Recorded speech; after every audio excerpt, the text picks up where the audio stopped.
Welcome, insiders and seekers. This is TURE Dinar Inside, and you're about to go deep. Get your phones off silent, pull up your family group chats, and mark this date, December 9th, 2025, because according to breaking information flooding the Patriot and Awake community right now, the fuse has officially been lit. This isn't just another rumor or a cryptic message from a forum. This is the active, real-time operation that countless insiders have whispered about for years finally unfolding in the physical realm. Tonight, we're not discussing theory. Tonight, we are documenting what sources aligned with the so-called restored republic. Our reporting is happening as we speak. The message is clear. The emergency broadcast system test you've been hearing about? That wasn't a test. It was the final systems check. The strange military movements and logistics trucks people have been filming across the country? That's not an exercise. It's the mobilization. We have entered what is being termed the 10 days of darkness. But this darkness is not a power outage. It's the deliberate blinding of the corrupt systems that have controlled the flow of information, money, and freedom for generations. While you sleep, they claim a silent war is reaching its crescendo. The targets are not cities but servers. The weapons are not bullets but bank freezes and unsealed indictments. This is the digital storm before the dawn, the takedown of the cabal's financial and communication networks to make way for what comes next. Think about it. Why now? Why, after 2 decades of silence, would the entire narrative around a global financial shift reach this fever pitch in the last week of 2025? The analysts point to a convergence of timelines that is simply too precise to ignore. We have the culmination of years of military tribunals operating under maritime law. We have the alleged completion of the quantum financial systems infrastructure, a system designed to be immune to the corruption of the old SWIFT network. And most critically for us, we have the triggering event, the publication. The word on every insider channel from Telegram to Rumble is that a key financial instrument, a bond, a note, a long-dormant treasury directive, has been activated. This isn't about the Iraqi dinar or the Vietnamese dong in isolation anymore. Those currencies, according to this narrative, are merely the canaries in the coal mine, the first public-facing indicators of a monetary recalibration so vast it redefines value itself. The silence from mainstream media on this is deafening, and that, they say, is the proof. When every major news network is silent on a story that is exploding across the alternative space, it's not because the story isn't real. It's because the old guards of information have been ordered to stand down, their control slipping through their fingers by the hour. So what does this mean for you, the holder, the watcher, the one who has positioned yourself for this very moment? It means the psychological war is at its peak. In these final hours, the bombardment of doubt will be more intense than ever. You will see, guru, channels flip to fear. You will see comment sections flooded with bots and shills calling you foolish. This is the last gasp of the old system.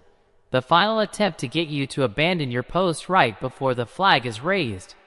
They want you to sell your dinar for pennies. They want you to believe you missed the boat on the Dong. This is the ultimate test of your conviction.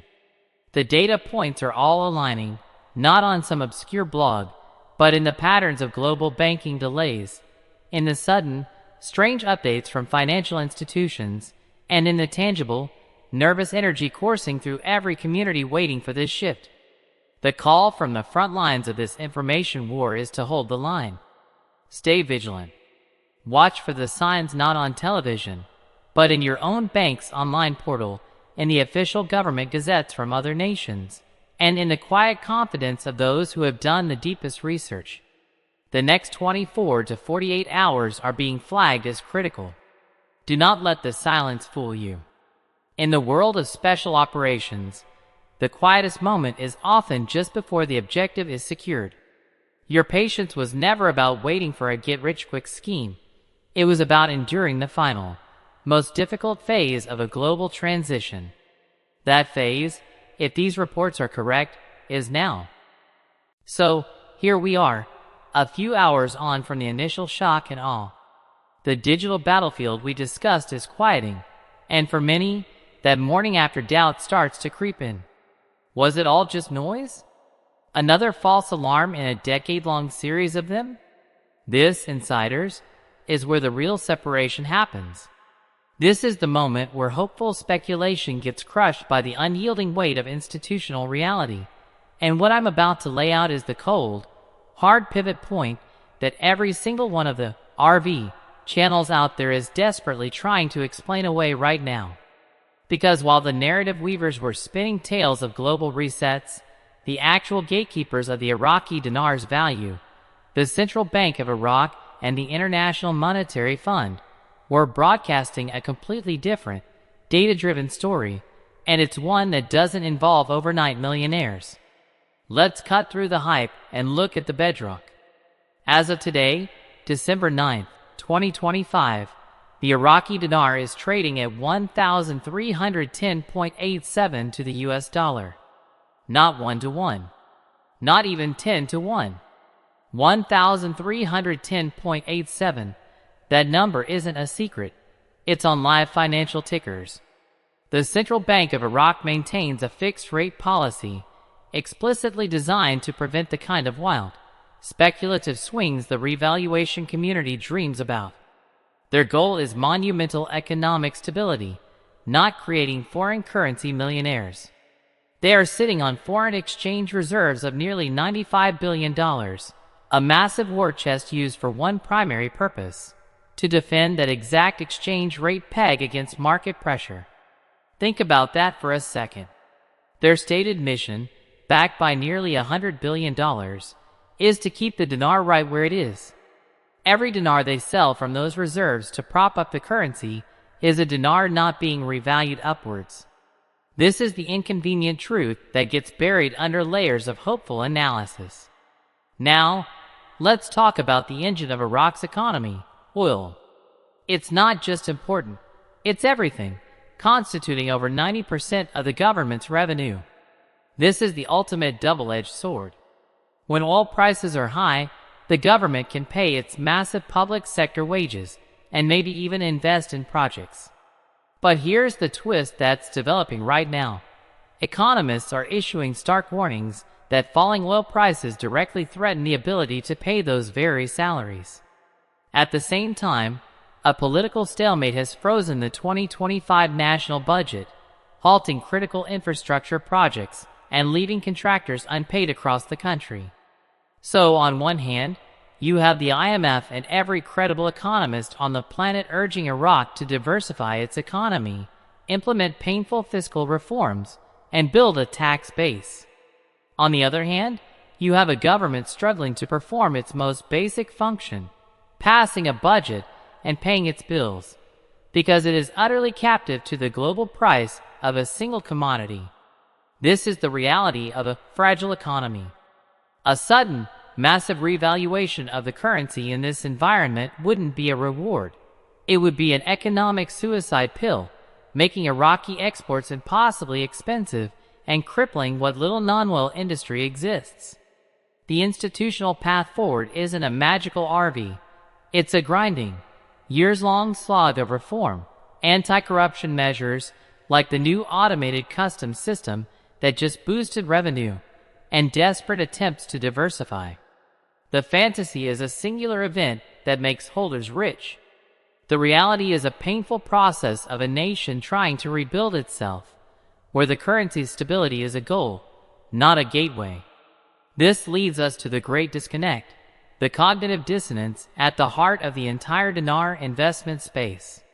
In one universe, you have the data universe: stable pegs, IMF reports, budget crisis, and oil dependency. In the other, you have the narrative universe: military tribunals, quantum systems, and imminent global jubilee. The narrative is compelling because it sells hope and fits into a larger story of good versus evil. The data is boring, complex, and offers no get-rich-quick promise. But here's the crucial question you must ask yourself: which universe has a proven track record of being right? The data universe has accurately predicted the dinar's stability for years. The narrative universe has a perfect track record of failed predictions, with gurus constantly moving the goalposts. The real shift happening isn't on a secret blockchain. It's in the minds of informed holders. It's the shift from believing in a secret story to understanding the public facts. It's realizing that the greatest obstacle to wealth isn't a cabal. It's a central bank doing its job, an economy fighting for survival, and the fundamental economic principle that currencies don't appreciate 100,000% because people on YouTube want them to. The silence you hear now isn't the calm before the storm. It's the sound of a storyline hitting the wall of reality and having nowhere left to go. The next move isn't watching for a bank post. It's deciding whether to listen to the story or study the spreadsheet. And now, we face the final, most critical question. What do you do when the clock strikes midnight and the promised event doesn't arrive? As this day, December 9th, 2025, draws to a close, the silence from the banking portals is deafening. The RV launch that was forecasted for tomorrow, the 10th, now hangs in the balance, a ghost of a promise in a marketplace flooded with ghosts. This is the ultimate reality check, the moment where every dinar holder on the planet must confront the two divergent paths laid out before them. One path is paved with the official data, the unyielding reports from Baghdad, and the sobering mechanics of global finance. The other is a winding road of continuous narrative, always pointing to a new horizon just beyond the next political meeting or banking announcement. The choice you make next will define not just your investment, but your understanding of how the world truly works. Let's be brutally honest with the data as it stands right now, on the eve of another supposedly historic day. The Central Bank of Iraq's official exchange rate is fixed at 1,320 dinars per US dollar. In the parallel market today, you could sell $100 for about 142,700 to 143,700 dinars in Baghdad, which translates to a rate of roughly 1,427 to 1,437 dinars per dollar. This gap isn't a sign of an imminent revaluation. It's a persistent symptom of a complex economy. Mudhir Mohammed Saleh, the financial advisor to Iraq's prime minister, just addressed this directly, calling recent parallel market fluctuations colored noise, temporary volatility fueled by uncertain information. He, alongside every credible economic body, reinforces that the fixed rate is backed by Iraq's substantial foreign reserves and is a cornerstone of national monetary policy aimed at price stability. The inflation rate has dropped to a healthy 2.5%, a success they directly attribute to this steadfast policy. So, while speculators watch the parallel market for coded messages, the architects of Iraq's economy are broadcasting a consistent, clear signal. Stability is the goal, not a windfall for foreign currency speculators. This brings us to the heart of the great disconnect, the cognitive trap that has ensnared so many. The fantasy is a singular, explosive event, a big bang RV that rewrites the rules overnight. The institutional reality, however, is a grinding, incremental process of reform. The IMF isn't discussing a magical revaluation. It's pushing for fiscal reforms, economic diversification, and the modernization of Iraq's banking sector to reduce its crippling 90% reliance on oil revenues. Conversations at places like the Iraq-Britain Business Council, IBBC, focus on gradual moves toward dollarization, banking transparency, and regulatory overhauls. Even the most optimistic mainstream analysis, like the expert predictions in recent reports, assigns only a 25% probability to a bull case of gradual, single-digit percentage appreciation over 12 months, contingent on significant reform progress. The overwhelming 60% base case prediction is for managed stability, the dinar holding steady right where it is. The systems you've been told are preparing for your wealth transfer are, in fact, being engineered for the exact opposite, to prevent the very kind of volatility a massive RV would cause. So, as the sun sets on December 9th, and we look toward the 10th, you stand at a crossroads. One path requires you to believe that tomorrow, a central bank will voluntarily detonate the economic stability it has spent years and nearly $100 billion in reserves to build, all to enrich a global audience of currency holders. The other path requires you to accept the less glamorous, data-rich truth that Iraq is a nation engaged in the arduous work of rebuilding, where the dinar's value is a tool for that recovery, not a lottery ticket. The real, unstoppable force isn't a secret RV. It's the unstoppable weight of economic fundamentals, geopolitical reality, and institutional policy. The real question for you tonight is not, when will the RV happen?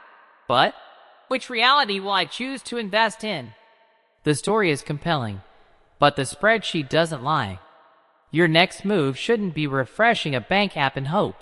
It should be a sober analysis of risk, liquidity, and the very high probability that the most likely future for the dinar is not a dramatic revaluation, but the continued, steady management of a currency vital to a nation's survival. The final call to action is this: turn off the noise. Study the actual financial reports from Baghdad and the IMF, and make your decision not as a believer in a story, but as an investor grounded in the demonstrable facts of a complex world. The truth has been on the record all along.